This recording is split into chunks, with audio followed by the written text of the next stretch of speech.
Okay,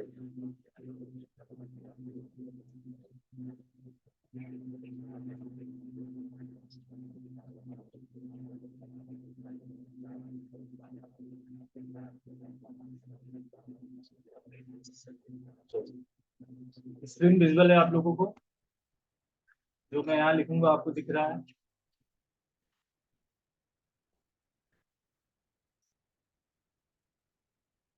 आज हम बात करने वाले हैं मेंस आंसर राइट।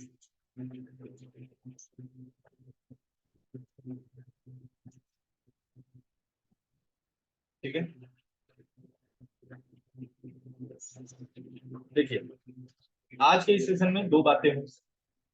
पहले तो सबसे ज्यादा कंफ्यूजन है बच्चों को कि मेंस आंसर राइटिंग कैसे किया जाता है, उस पर डिस्कस करेंगे। ठीक है, और उसके बाद ये जो हमारा मेंस आंसर राइटिंग का प्रोग्राम है वो कैसे रन कर रहा है। ठीक है, सबसे पहला जो मेंस आंसर राइटिंग में बच्चों को ज्यादा परेशान करता है वो ये कि भैया इस क्वेश्चन में हमें कितना पेज लिखना चाहिए। ठीक है, आई होप आप सबको ये डाउट होगा कि जैसे अगर 2 मार्क्स के क्वेश्चन हैं, 5 मार्क्स के क्वेश्चन है, 10 मार्क्स के क्वेश्चन है आपके पास, जब 15 मार्क्स के हैं या 20 मार्क्स के क्वेश्चन है, तो इसमें कितना पेज लिखना चाहिए। अब देखिए मेरा ये मानना है राइटिंग सबकी अलग अलग होती है। ठीक है, काफी सारे ऐसे बच्चे हैं जो एक पेज में 200 वर्ड्स लिख देते हैं, कुछ ऐसे बच्चे हैं जो 250 या 300 वर्ड्स भी एक ही पेज में लिख देते हैं। तो ये आपकी राइटिंग पे डिपेंड करता है, तो इसलिए मैं आपको वर्ड लिमिट्स बता दे रहा हूँ। देखिए अगर 2 नंबर के क्वेश्चन है आपके पास, तो आप 20 से 50 वर्ड्स यानी 20 से 50 वर्ड आप अपने आंसर में इस्तेमाल करेंगे। ठीक है, 50 से ज्यादा जा रहा है तो मतलब आप अननेसेसरी लिख रहे हो। 5 मार्क्स के क्वेश्चन है तो मिनिमम 150 मार्क्स सॉरी वर्ड्स होने चाहिए, मैक्सिमम 200 वर्ड्स। ठीक है, सेम एज अगर 10 मार्क्स के क्वेश्चन है, 10 नंबर के क्वेश्चन है, तो minimum 250 words, maximum 350 words. Clear? 15 marks के क्वेश्चन है तो minimum 350 words, maximum 500 words. Same अगर आपके पास 20 मार्क्स के क्वेश्चन है तो मिनिमम 500 वर्ड्स, मैक्सिमम 750 वर्ड। समझ में आया ये? अब आपको कभी डाउट होगा, कुछ कंफ्यूजन होगा कि भैया 5 नंबर के क्वेश्चन में कितना लिखें, कितना पेज लिखें, 20 नंबर के क्वेश्चन में कितने पेज लिखें। गाइस आप लोग ना चैट बॉक्स में यस नो बता दीजिएगा, तभी मुझे क्लियर होगा आपको समझ में आया या नहीं। Are you getting my point?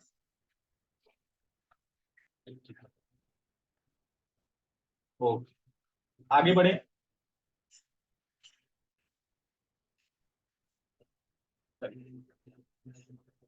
अब देखिए points to remember.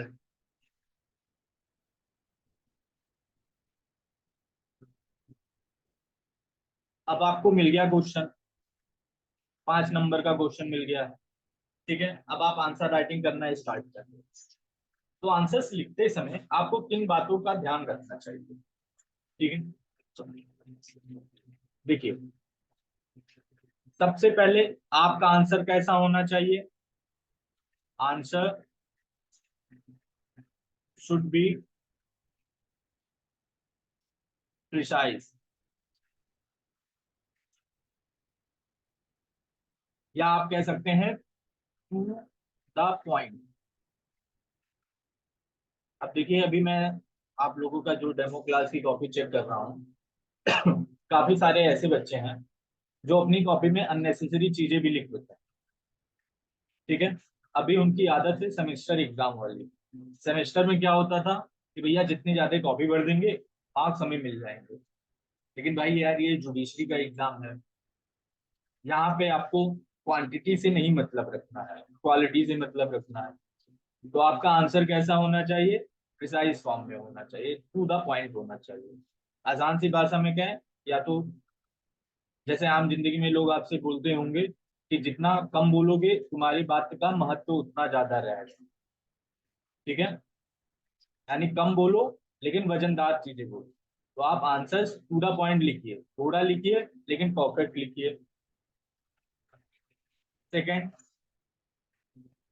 Use bullet points. Use bullet point, जहां जहां पॉसिबिलिटी हो वहां वहां आप बुलेट पॉइंट यूज करिए। बुलेट पॉइंट क्या क्या होते हैं? आपके हेडिंग्स, हेडिंग्स और सब हेडिंग्स। ये क्यों जरूरी है? ये क्यों जरूरी है, हेडिंग और सब हेडिंग क्यों जरूरी? अब देखिए, आपने अपने कॉलेज में जब सेमेस्टर एग्जाम दिया होगा तो आप सिनॉप्सिस बनाते। ठीक है, सिनॉप्सिस क्यों जरूरी होता था? क्योंकि आपके दिमाग में ये था कि भैया एग्जामिनर को मेरे कॉपी में ये सारी चीजें दिख जानी चाहिए, अंदर हम पूरा रामायण लिख देंगे, कोई दिक्कत नहीं। ठीक है, तो सेम है जुडिशरी के एग्जाम में। जरूरी नहीं है जो आपकी कॉपी चेक कर रहा हो वो लॉ ग्रेजुएट भी हो। एग्जामिनर को क्या होता है, एक मॉडल आंसर मिला रहता है, वो उसी से टैली करके आपकी कॉपी चेक करते हैं। गाइस मैं ऐसा गारंटी नहीं दे रहा हूँ कि ऐसा ही होता है, लेकिन जितना मैंने सुना है और जितना मैंने देखा है, एग्जामिनर को एक मॉडल आंसर मिलता है, ठीक है, उसी से वो आपकी कॉपी को चेक करते हैं। तो इसीलिए बुलेट पॉइंट जरूरी है। बुलेट पॉइंट का मतलब क्या होता है, जो भी चीजें आपसे क्वेश्चन में पूछी गई हो वो आपके कॉपी में लिखी गई। और वो आप कैसे लिखोगे? बुलेट पॉइंट में ही लिखोगे, हेडिंग्स डालोगे, सब हेडिंग्स डालोगे। इससे क्या होगा, एग्जामिनर को आसानी से आपकी कॉपी में चीजें दिख जाएंगी। और एक बात याद रखिएगा, कॉपी जितनी नीट एंड क्लीन रहेगी एग्जामिनर को उतना इजी होगा आपकी कॉपी चेक करने में। एग्जामिनर जितना कम मेहनत करेगा आपकी कॉपी पे उतना ज्यादा मार्क्स देगा आपको। तो इन बातों का ध्यान जरूर रखिएगा। अगर किसी को बुलेट पॉइंट में डाउट हो तो बता दें। मैं आप लोगों को ऐसा बता रहा हूँ कि मुझे ये उम्मीद है कि अभी आप एकदम बिगनर हैं, सब लोग फ्रेशर हैं, पहली बार आप लोग आंसर राइटिंग करने जा रहे हैं। ठीक है, रिपीट करते हैं। देखिए मैंने ये बताया है, गाइस सबको मेरी वॉइस कट हो रही है? वॉइस में कुछ इशू है?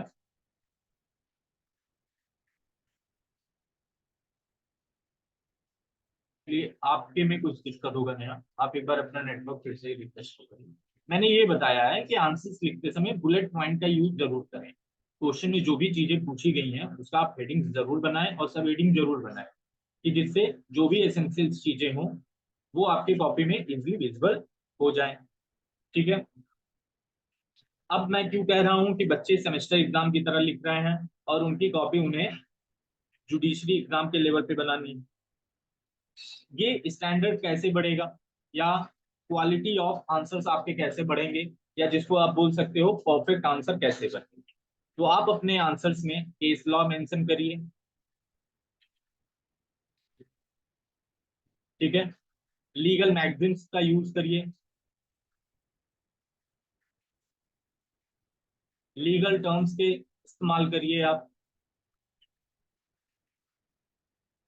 ठीक है, जैसे टीपीए वगैरह हो गया तो डॉक्ट्रिन का आप यूज करिए। और जैसे कॉन्ट्रैक्ट में बहुत ज्यादा आपको इलस्ट्रेशंस देखने को मिलेंगे। तो इन चीजों का जब अगर आप अपने कॉपी में इस्तेमाल करते हो तो एग्जामिनर को ये लगता है कि भैया आपका कंसेप्ट क्लियर था। ठीक है, और अगर आपकी कॉपी में कुछ पॉइंट छूटते हैं तो ये सारी चीजें आपको प्लस में 1 मार्क्स दिलाते हैं। तो 3 बातों का ध्यान रखना है आपको। आंसर आपका बहुत प्रिसाइज होना चाहिए, प्रिसाइज का मतलब होता है टू द पॉइंट ही होना चाहिए, अननेसेसरी आपको लिखने की जरूरत नहीं। ठीक है, जैसा मैंने मार्किंग सिस्टम बताया कि 10 नंबर के क्वेश्चन में आपको 250 से 350 वर्ड यूज करने हैं, तो यही आपका हो गया to the point. Clear. Second, आप अपने आंसर्स में बुलेट पॉइंट का इस्तेमाल करिए। Third, case laws, legal term, magazine, doctrine, illustration, इन सारी चीजों का इस्तेमाल करिए। अब देखिए, हम बात करेंगे टाइप्स ऑफ क्वेश्चन पे, कितने प्रकार के आपको क्वेश्चंस मिलते हैं। टाइप्स ऑफ क्वेश्चन, ठीक है, ये दो तरीके, तीन तरीके के होते हैं। पहला, डिस्क्रिप्टिव, ठीक है। Second, application based, application based, ठीक है, जिसको आप फैक्ट बेस्ड भी बोल सकते हो, फैक्ट बेस्ड। थर्ड आपका एस्से बेस्ड,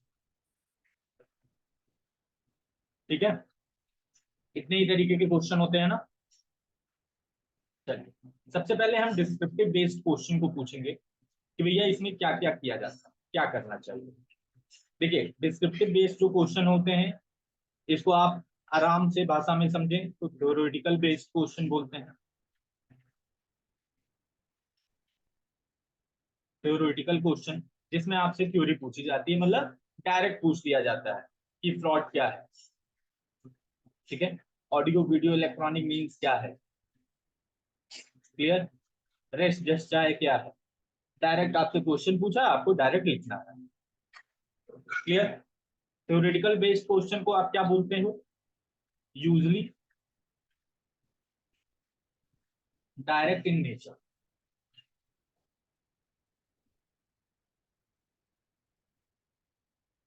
क्लियर। इन क्वेश्चन में आपको किन चीजों का ध्यान रखना चाहिए, तो फोकस ऑन कीवर्ड्स, कीवर्ड्स यानी bare act language, bare act language. अब कीवर्ड्स होता क्या है,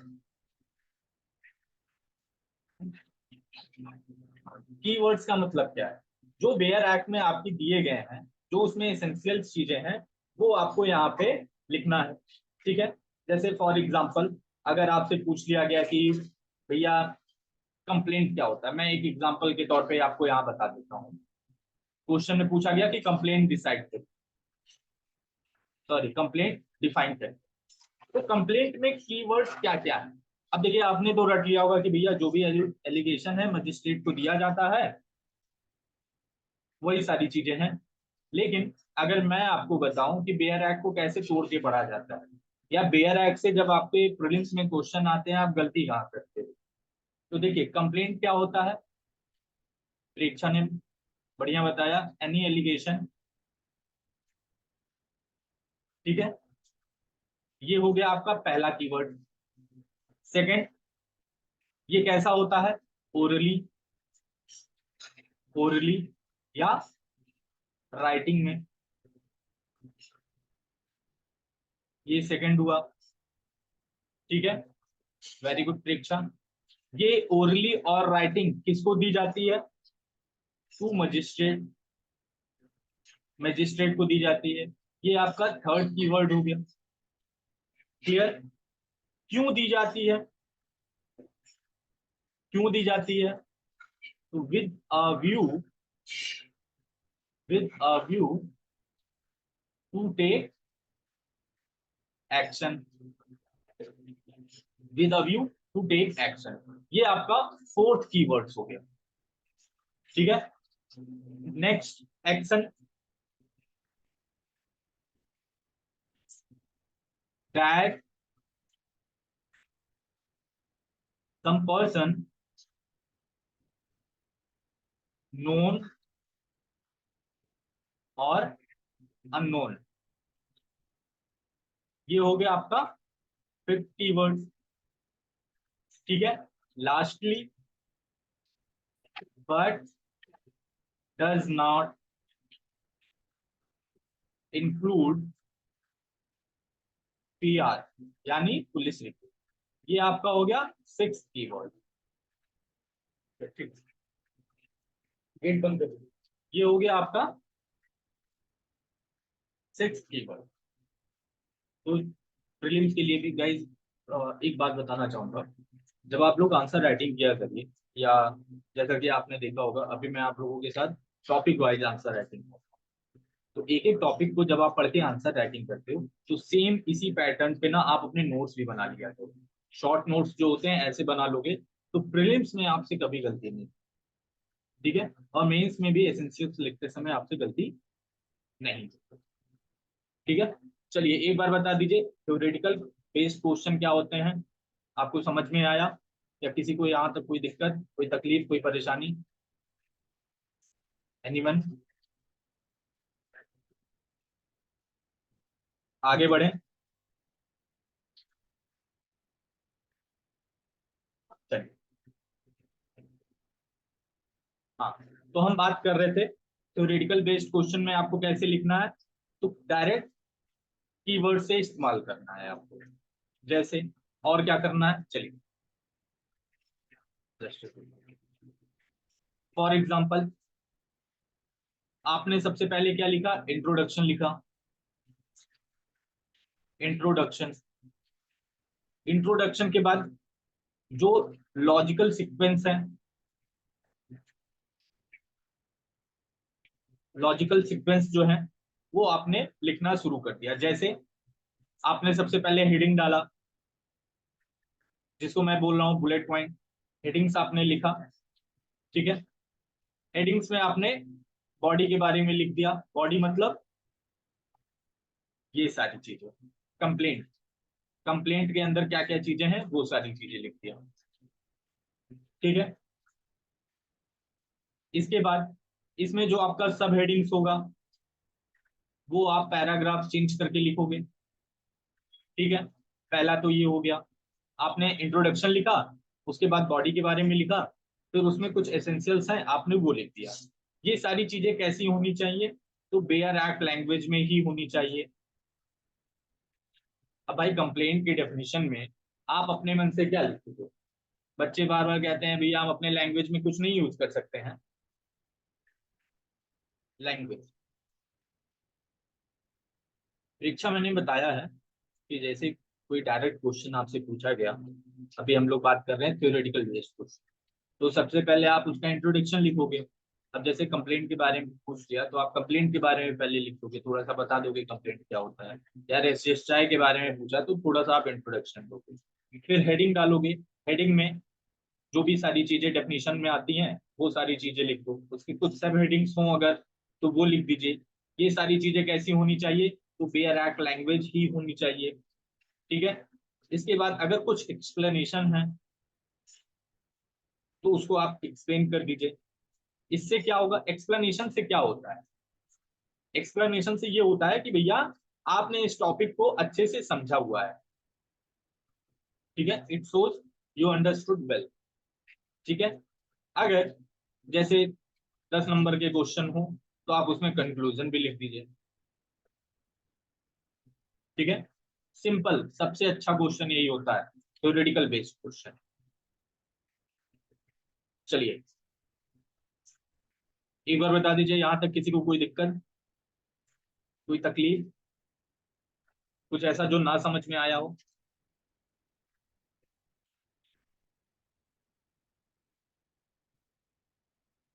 एग्जाम्पल के तौर पे इसमें क्या पूछा जाएगा, आपसे बोल दिया जाएगा डिस्कस, कुछ जैसे लिख दिया फिर लिख दिया डिस्कस, फ्रॉड लिख दिया, या फ्री कंसेंट लिख दिया फिर बोला गया डिस्कस करिए उस पे, या आपको बोल दिया गया एक्सप्लेन, ठीक है, या बोल दिया गया कोई स्टेटमेंट देके कि कमेंट ऑन दिस स्टेटमेंट, ठीक है। इवेल्युएट, इवेल्युएट से आप लोग काफी घबराते हैं, आपको लगता है अरे भाई ये क्या पूछ लिया गया हमसे। फॉर एग्जाम्पल सेक्शन 11 सीपीसी का एक्सप्लेनेशन सीक्वेंस वैसे ही लिखने हैं या रेंडमली? हाँ, सीक्वेंस में आप लिखो। सीक्वेंस में लिखने में क्या होगा, आपके लिए पहली बात तो इजी हो जाएगा और आप लंबे समय तक मेमोराइज कर लोगे चीजों, ठीक है। चलिए अब हम लोग एप्लीकेशन बेस्ड क्वेश्चन पे चलें।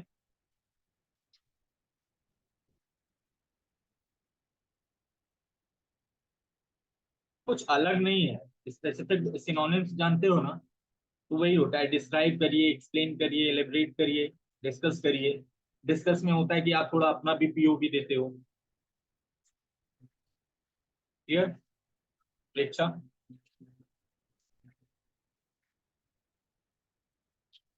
Application based question.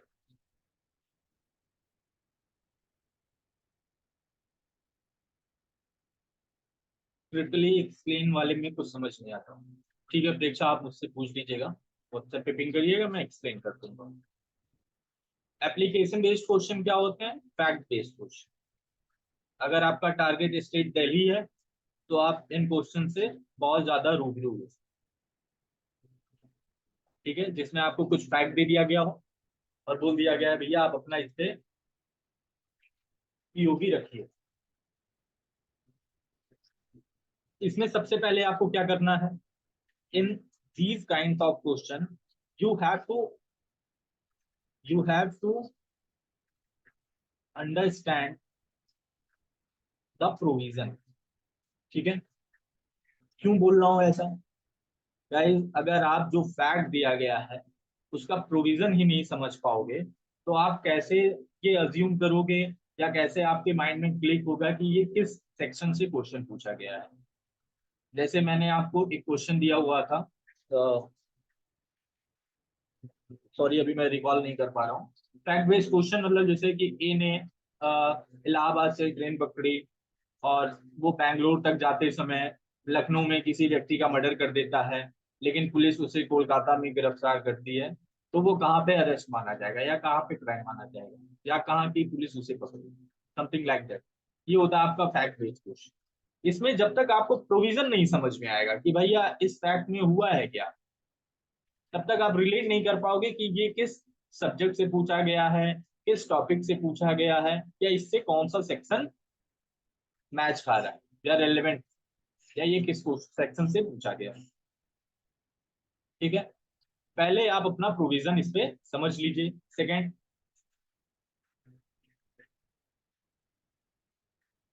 इसके बाद आप अपने ही दिमाग में पॉइंट्स बना लीजिए, प्रेजेंट योर पॉइंट्स कि भैया ये प्रोविजन है तो इसमें ऐसी ऐसी चीजें हुई हैं, ये सेक्शन इस पे एप्लीकेबल होता है। ठीक है, अब आंसर स्टार्ट करने के पहले आप फैक्ट समझ लीजिए पूरा, अंडरस्टैंड द फैक्ट। ठीक है, रेलिवेंट रेलिवेंट इश्यूज जो है वो सोच लीजिए। देखिए, मैं हमेशा कहता हूं क्वेश्चन मिलते ही थोड़ा सा आराम से पहले उसे पढ़िए। 1 सेकंड, 10 सेकंड, 20 सेकंड, जितना आपको टाइम लगता है उस पर टाइम दीजिए। आप लोग क्या करते हो, क्वेश्चन मिला और बड़ाहट में आंसर्स लिखना स्टार्ट कर देते हो। ऐसा नहीं करना चाहिए। आप पहले क्वेश्चन पढ़िए, समझ लीजिए अच्छे से, फिर दिमाग में 10 सेकंड के लिए उसको फटाफट रिवाइज कर लीजिए, या फ्रेम कर लीजिए कि आपको ऐसे ऐसे लिखना है। इससे क्या होगा, आपकी कॉपी में गलतियां कम होंगी। मैं टेलीग्राम पे ऑलरेडी शेयर कर चुका हूँ काफी सारी कॉपियां, आप लोग देख लीजिएगा। बच्चे एक पेज में 10-12 जहां कट कर देते, एग्जाम जहां आप ऐसे किए या ऐसे किए, एग्जामिनर रेड पेन से वहां सर्किल कर देगा। ठीक है, जैसे अगर मैं इसको ऐसे काट दिया, ऐसे काट दिया, एग्जामिनर यहाँ पे सर्किल किया, आपका माइनस मार्क यहाँ फिक्स हो गया। अब आप कितना भी अच्छा केस लॉ लिखे हो, कितना भी अच्छा वहां पे सब कुछ एक्सप्लेन किए हो, लेकिन आपके मार्क्स तो डिडक्ट हो जा रहे हैं ना। तो इसलिए इन बातों का आप लोग हमेशा ध्यान रखिएगा। परीक्षा वो प्रैक्टिस से ही आएगा। और जैसा कि मैं बता रहा हूँ, क्वेश्चन पढ़ने के बाद पहले दिमाग में चीजों को फ्रेम कर लीजिए। मैंने यहाँ बोला ना, अंडरस्टैंड द फैक्ट। फैक्ट को समझिए, क्या रिलेवेंट इशू है उसको अपने दिमाग में एक बार लिख लीजिए। अब ऐसे क्वेश्चन में, फैक्ट बेस्ड क्वेश्चन में क्या करना है, आपको एक्सप्लेन करना है। एक्सप्लेन में क्या करना है, एंटायर प्रोविजन, जो भी प्रोविजन है उसको एक्सप्लेन करना है। Explain entire provision in brief. ठीक है, क्लियर? और सबसे ज्यादा जो बच्चों के साथ गलती होती है, वो क्या है कि भैया आपका जो फोकस है वो हिल जाता है। कहाँ से हिल जाता है? ऑपरेटिव पार्ट, मतलब इसमें ऑफेंस कौन सा हुआ है या इसकी लायबिलिटी कहाँ पे होगी। क्लियर? चलिए इसको आसान सी भाषा में भी समझ लेते हैं। हो सकता हो आप पहली बार समझ रहे हो तो थोड़ा आपके लिए डिफिकल्ट हो रहा है। जैसे सपोज फैक्ट बेस्ड क्वेश्चन है आपके पास, या इसको आप कह लीजिए प्रॉब्लम बेस्ड क्वेश्चन या एप्लीकेशन बेस्ड क्वेश्चन। तो इसमें आपको करना क्या है? सबसे पहले रेलिवेंट रेलिवेंट प्रोविजन समझना है। समझने के बाद दिमाग में आपको फ्रेम कर लेना है, ठीक है, कि ये सारी चीजें मैं लिखूंगा। और ये जो रेलेवेंट प्रोविजन है इसको आपको ब्रीफ में एक्सप्लेन करना है, ठीक है। अब इसी में देखिए कभी कभी आपको किसी स्टेट में ना केस लॉ भी क्वेश्चन पूछ लेते हैं, केस लॉ से रिलेटेड। फिर उसके बाद इसकी रीजनिंग लिखनी है। रीजनिंग का मतलब क्या? जैसे मैंने एग्जांपल दिया ना, एक व्यक्ति इलाहाबाद से निकलता है, लखनऊ जाता है, कोलकाता में किसी का मर्डर कर देता है, बेंगलोर में पहुंचता है, तो ये क्या हुआ? रीजनिंग। रीजनिंग को कैसे एक्सप्लेन करना है? रेलेवेंट केस लॉ के साथ। जब आप रीजनिंग एक्सप्लेन कर रहे हो कि भैया इसने यहाँ ये क्राइम किया है और इस सेक्शन के हिसाब से ये पनिशमेंट होनी चाहिए, तो फिर आप एक केस लॉ वहां पे लिखिए और बता दीजिए इस केस लॉ के तहत या इस केस में सुप्रीम कोर्ट ने हेल्ड किया था, ठीक है। एंड इसके बाद आप अपना कंक्लूजन लिख दीजिए। जैसे ही आपने रीजनिंग वहां पे एक्सप्लेन की, एक्सप्लेन करने के बाद केस लॉ लिखिए, केस लॉ से जो भी रिलेवेंट प्रोविजन उससे मैच खाते हैं वो लिख के फिर आप कंक्लूजन अपना लिख दीजिए, ठीक है। चलिए एक बार बता दीजिए यहाँ तक किसी को कोई दिक्कत, कोई परेशानी, कुछ ऐसा जो ना समझ में आया हो? एनीवन?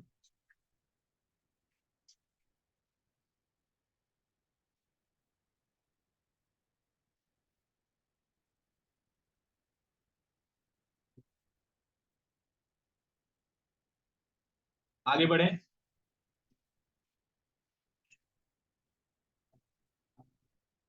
2-3 मार्क्स वाले क्वेश्चन को कैसे लिख, आइए।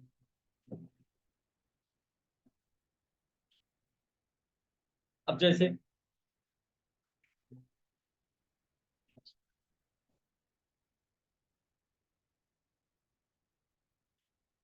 एक से लेके 3 नंबर के जो भी क्वेश्चन, 1 to 3 मार्क्स के आपके पास जो भी क्वेश्चन आ रहा है, इसको आप डायरेक्ट स्टार्ट करिए। डायरेक्ट स्टार्ट विद इशू, जो इशू है उसी के साथ स्टार्ट करिए, ठीक है। इंट्रोडक्शन देने की जरूरत नहीं है, कुछ हेडिंग्स वगैरह बहुत ज्यादा डालने की जरूरत नहीं है, केस लॉ लिखने की जरूरत नहीं है। डायरेक्ट इशू को लिख, ठीक है। इशू को लिखने के बाद एक लीगल बैकग्राउंड दे दीजिए।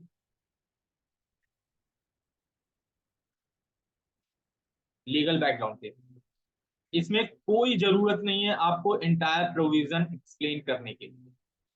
No need to explain entire provision, ठीक है। 1 से 3 नंबर के जो भी क्वेश्चन हो आप इशू से स्टार्ट करिए, लीगल बैकग्राउंड देके आंसर्स को फुल स्टॉप कर दीजिए। क्लियर? यही क्वेश्चन आपका अगर 2 नंबर और ऐड हो जाए, 5 नंबर का हो जाए, तो आप क्या करोगे? आपको इसमें जो प्रोविजन है, जो प्रोविजन होता है उसको पूरा एक्सप्लेन करना पड़ेगा।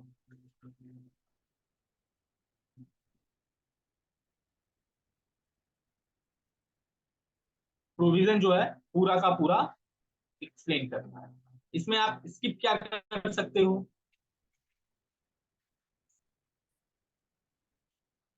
तो पहले इसमें ईशान का क्वेश्चन है कि सर इसमें पहले इशू के बाद लीगल बैकग्राउंड इसकी करेंगे ना। हाँ भाई, जो इशू होता है उसको पहले लिखते हैं, उसके बाद उसमें लीगल बैकग्राउंड देते हैं ना। ठीक है, अब जैसे मुझे अपना नाम बताना होगा या मुझे अपने बारे में इंट्रोडक्शन देना होगा, तो मैं पहले ये बताऊंगा ना कि मेरा नाम सत्यम शुक्ला है। फिर उसके बाद बताऊंगा कि मैं लॉ का स्टूडेंट था पहले, अभी मैं लॉ का मेंटर हूँ जुडिशरी के लिए, बच्चों को मेंटर करता हूँ। ये सारी चीजें मतलब अपना बैकग्राउंड मैं बाद में बताऊंगा, पहले अपना नाम बताऊँ। क्लियर? हाँ, क्या बात कर रहे थे हम लोग, 5 नंबर के क्वेश्चन में क्या क्या करना। तो भैया कंप्लीट प्रोविजन आप एक्सप्लेन कर दीजिए, इसमें क्या स्किप करना है। देखिए, ये बहुत जरूरी चीज, एक जुडिशरी या यूपीएससी की तैयारी में आपने काफी सारे डायलॉग भी सुने होंगे या सीनियर से भी आपने सुना होगा कि भैया ये एग्जाम क्रैक करने में सबसे ज्यादा आपको अप्रोच लगाना चाहिए कि हमें क्या नहीं पढ़ना है, मतलब अननेसेसरी चीजों से बचना है। ठीक है, आप अननेसेसरी चीजें हटा दिए तो मतलब जो आपके पास बची है वही आपके काम की है, उसी पे मेहनत कर। तो सेम ऐसे आंसर राइटिंग में क्या नहीं करना है वो जान लो, फिर सारा खेल खत्म। क्या स्किप करना है, आपको इंट्रोडक्शन स्किप कर देना है, क्योंकि इंट्रोडक्शन लिखोगे फिर आपके जो वर्ड्स लिमिट है वो इंक्रीज कर जाएंगे। इंट्रोडक्शन मत लिखिए, डायरेक्ट प्रोविजन से स्टार्ट करिए, थोड़ा उसको एक्सप्लेन कर दीजिए। चलिए, एक बार बता दीजिए यहाँ तक किसी को कोई दिक्कत, कोई तकलीफ, कोई परेशानी, कुछ ऐसा जो ना समझ में आया हो। एनीवन?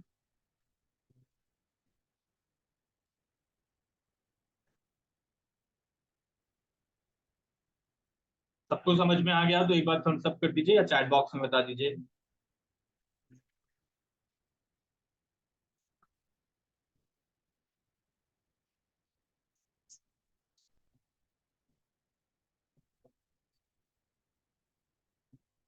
ओके, इम्प्रूव कैसा होगा आंसर? यार देखो, आंसर राइटिंग जो होती है ना, ये मल्टीपल टाइम प्रैक्टिस से ही आपकी है। चलिए, ये भी एक टॉपिक ले लेते हैं कि हाउ टू इम्प्रूव जो आंसर। तो पहली बात,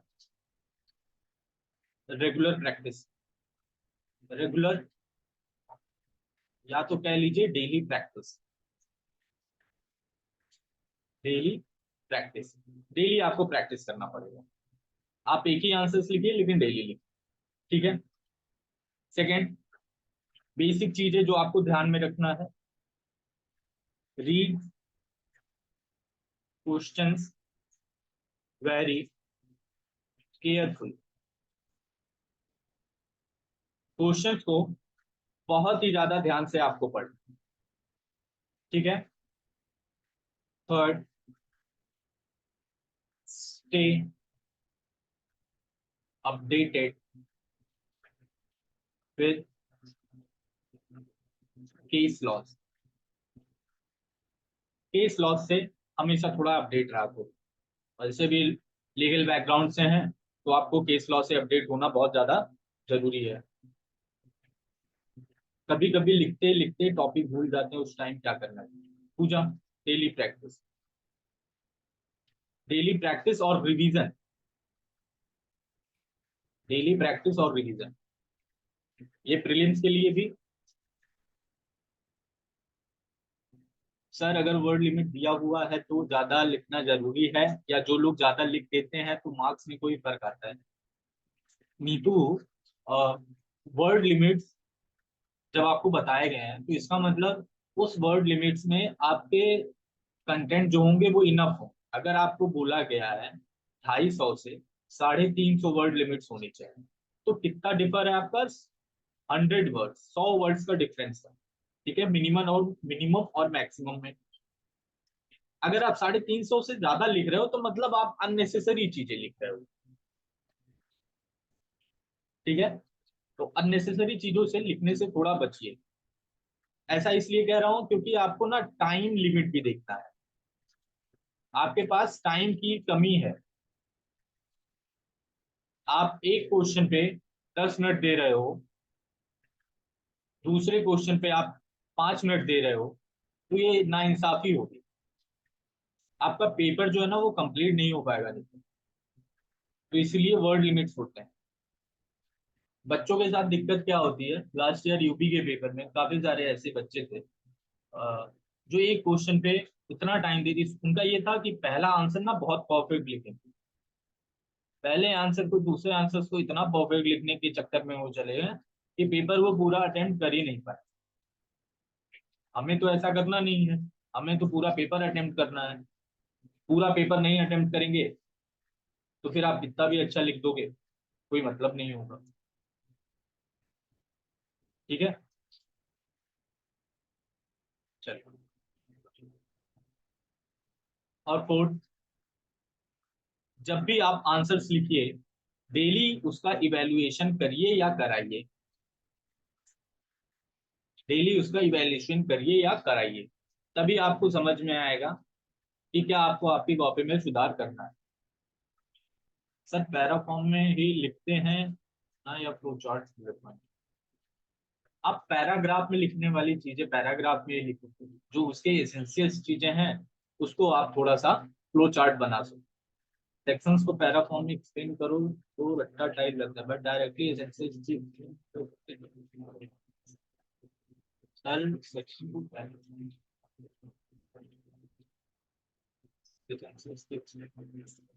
परीक्षा आई थिंक मैं समझ नहीं पा रहा हूँ आपका क्वेश्चन क्या कहना चाह रहे हो।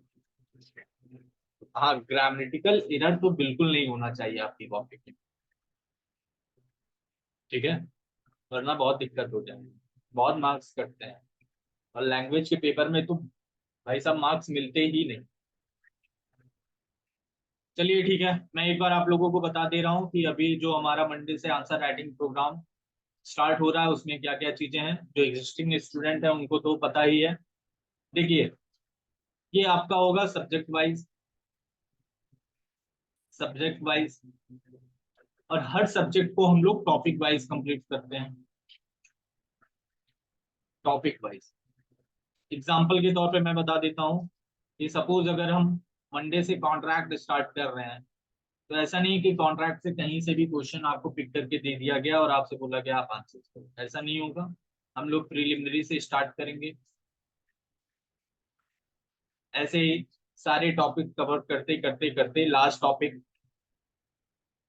पेमेंट प्लेस तक कंप्लीट करेंगे, ठीक है। सेम यही पैटर्न जो होगा, प्रोसीजर होगा, वो सभी लॉ सब्जेक्ट से साथ होगा।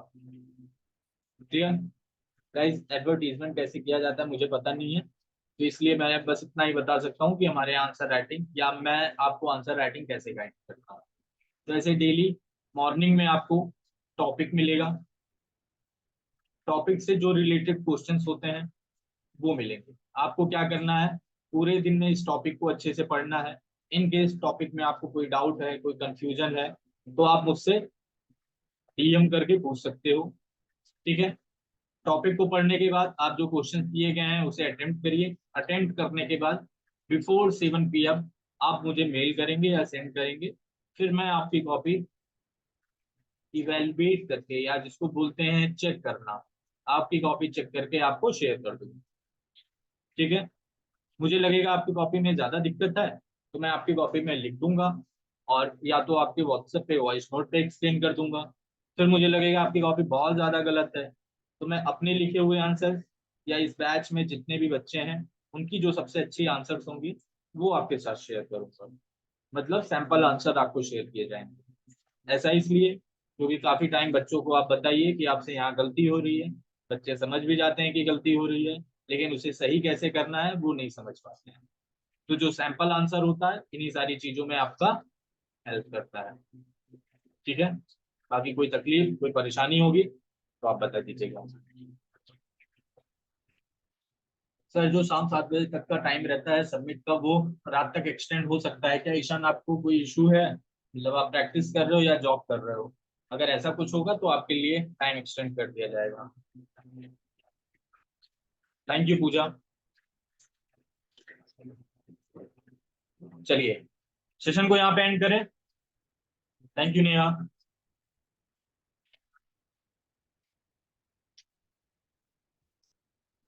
किसी को और कुछ पूछना है?